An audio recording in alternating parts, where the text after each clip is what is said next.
নমস্কার বন্ধুরা, কি কিচেনে আমাদের সকলকে স্বাগত। আজকে আমি নিয়ে এসেছি পটল।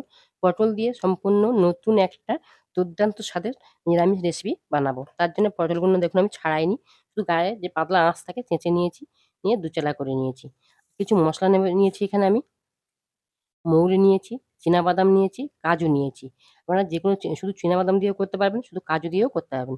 গোলমরিচ, লবঙ্গ, আর এখানে যে আদা, তেজপাতা, আর যা ফোড়নের জন্যে মৌরি আছে আর লবঙ্গ আছে।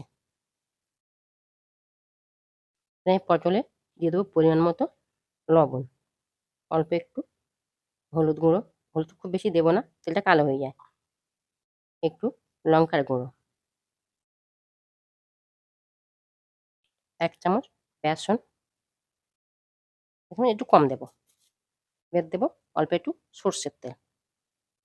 তেলটা দিলে কি হয়, মশলাটা খুব ভালো করে পটলের গায়ে লাগতে সুবিধা হয়। এটা আমি খুব ভালো করে মাখিয়ে নেব। দেখুন পটলটা আমি খুব ভালো করে মশলা মাখিয়ে নিয়েছি। এবার আমি চলুন মশলাটা ভাজবো দেখাবো। দেখুন কড়াতে অল্প একটু সর্ষের তেল দিয়েছি। এখানে আমি দিয়ে দেবো মৌরি, গোটা গোলমরিচ, কাজু, এলাচ, চিনাবাদাম। আর যদি ঝাল বেশি খান তাহলে একটু লঙ্কা দেবেন। আমরা ঝাল বেশি খাই তাই 3টে পাকা লঙ্কা। এটা আমি খুব ভালো করে ভেজে নেব। এবারে এখানে দেবো 1 চামচ বেসন। এটা আমি খুব ভালো করে ভেজে নেব।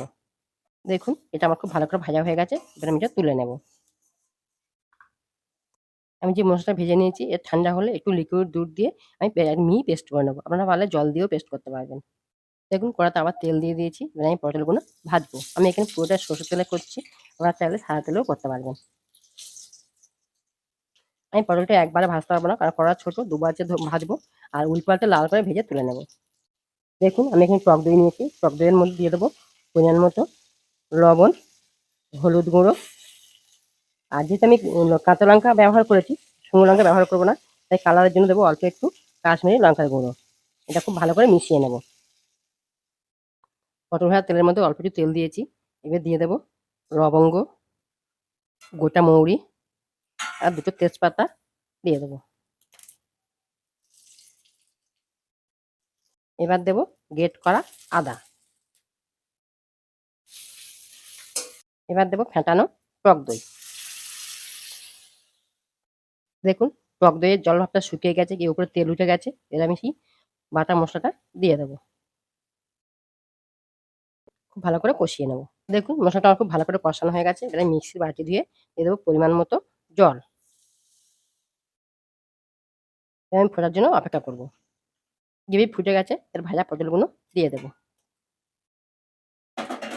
যেহেতু টক দই দিয়েছি, ব্যালেন্স করার জন্য দিয়ে দেবো অল্প একটু চিনি। এবার আমি ঢেকে দেবো। দেখুন নিরামিষ পটল আমার রেডি হয়ে গেছে। গ্যাসটা বন্ধ করে ঢাকা দেবো। তারপরে আমি দেখাবো।